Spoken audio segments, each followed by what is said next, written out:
So here is our next video on comparing quantities part 6, and this is the last part, guys, trust me. And the last part, which is very important, that is simple interest. So guys, what do you mean by simple interest? जब भी हम कोई loan लेते हैं या किसी से हम कुछ प्राइस लेते हैं, ठीक है, when you lend some money, हमको सपोज हमने कुछ लोन लिया है बैंक से, हम 2 साल में उसको 2 साल में हमको रिटर्न करना है। इसका मतलब है ये नहीं कि आपने कुछ प्राइस ले लिया और 2 साल में वही प्राइस रिटर्न कर दिया, ऐसा नहीं होता। हमको कुछ एक्स्ट्रा वैल्यू देना पड़ता है, ठीक है। तो बैंक का कुछ रूल्स होता है कि आपको, अगर आप 10,000 लेते हैं, आपको 5% इंटरेस्ट देना पड़ेगा ईच ईयर। आप जितने साल रखेंगे उतने साल का आपको इंटरेस्ट देना है। जैसे कि सपोज मैंने 10,000 में I took 10,000 from the bank, okay. I have to each year I have to give suppose 1,000 rupees, I have to give 1,000 rupees as interest. Means suppose I am returning this 10,000 after 1 year, ठीक है।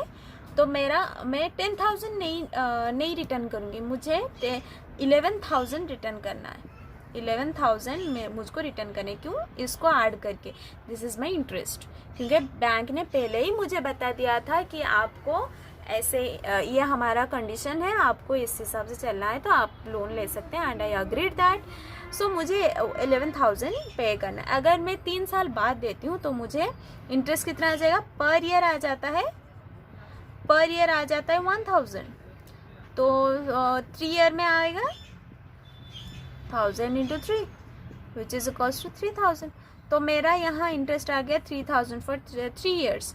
तो मैं after 3 year if I am returning if my total amount will be 10,000 plus 3,000 which is equals to 13,000, okay. So ये हो जाता है हमारा, ये 3,000, ये 10,000, ये 1,000, ये हो जाता है हमारा इंटरेस्ट। हमको इंटरेस्ट देना पड़ता है, that is called a simple interest. तो यहाँ हम कुछ टर्म्स देखेंगे। अगर हम कुछ लोन लेते हैं, कोई भी प्राइस लेते हैं या देते हैं, लेंड करते हैं, तो हमारा वो प्राइस आ जाएगा। means in this example the 10,000 is the principal value, okay. The initial value that we take, that is the principal, okay, principal which is denoted by P। मतलब हमको P के हिसाब से हमको इंटरेस्ट देना है। एंड किस रेट पे देना है? सपोज 5%, आपको 5% देना है इंटरेस्ट, या 10% देना है, means 5% of principal, 10% of principal आपको इंटरेस्ट देना है। तो this percent is known as rate of interest. This is the rate of interest which is denoted as R. And next is okay, from this will solve now. अगर आपको this price में, means principal के हिसाब से आपको this much rate में, R% rate में आपको इंटरेस्ट देना है। Means interest equals to for 1 year I am finding. Means आपको 1 साल के लिए आपका रेट है R%, और आपने P वैल्यू लिया है, तो आपका इंटरेस्ट कितना आ जाएगा? R% of P which is equals to R/100 into P is P, which is equals to P into R/100. Interest for 1 year, okay. But suppose मुझे 3 year के लिए निकालना है, 4 year के लिए निकालना है, तो I'll just multiply 3 and 4 here, okay. So generally मेरा सिंपल इंटरेस्ट का फॉर्मूला आ जाएगा, सिंपल इंटरेस्ट का फॉर्मूला आ जाएगा। Simple interest is denoted by I which is equals to P into R into whatever the time is, means 3 years, 4 years, 6 months, 12 years, okay.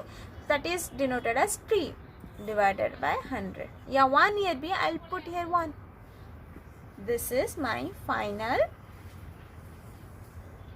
formula for simple interest.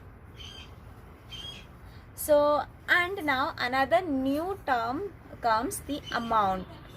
Here I show you na amount. Amount is the principal plus interest, the final amount that you will pay. The principal, you whatever you took from the bank, the initial value, that is the principal, and interest is what, the extra value. ठीक है.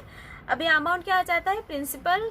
आप principal के साथ आप interest को मिला के आप बैंक को देना पड़ेगा ना, तो वो वैल्यू हो जाता है हमारा amount. So amount equals to P plus I. So आपको सिंपल इंटरेस्ट के लिए बेसिकली दिस 2 फॉर्मूला आपको याद रखना है. Another important point,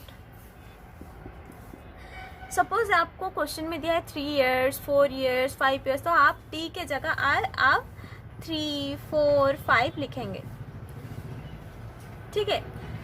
but if in your question it is written as 4 months, 6 months, ठीक है, 1 month, now this is the problem.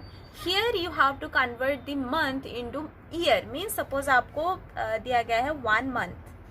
For 1 month what is the interest? So आपको rate percent दिया होगा per year ना, but आपको 1 month के लिए निकालना है, तो 1 month को आपको ईयर में कन्वर्ट करना है. ठीक है. तो we know that 1 year 12 month equals to 1 year. Then 1 month will be equals to 1 by 12 years. So 1 month equals to 1 by 12 years. So आपको T के जगह आपको लिखना पड़ेगा 1 by 12. अगर आपको 6 month दिया है, 6 month is the half of the year ना, 6 month is the half of the year. So आपको अगर 6 month दिया है, 6 month equals to 6 by 12 which is equals to 1 by 2 means half years. तो आपको इधर 1 by 2 पुट करना पड़ेगा. ठीक है. आप डायरेक्ट 6 month या 1 month नहीं लिखेंगे. ठीक है. आपको ईयर में कन्वर्ट करना पड़ेगा, फिर जाकर आप ये सॉल्व कर सकते हैं. Okay. So guys, if you have any question regarding this chapter, you can just write down the question in the comment section or post it in the comment section. I'll definitely reply or I'll make a video on this. Okay. So, and if you have any doubt from this, you can ask me in the comment section. Thank you so much, guys.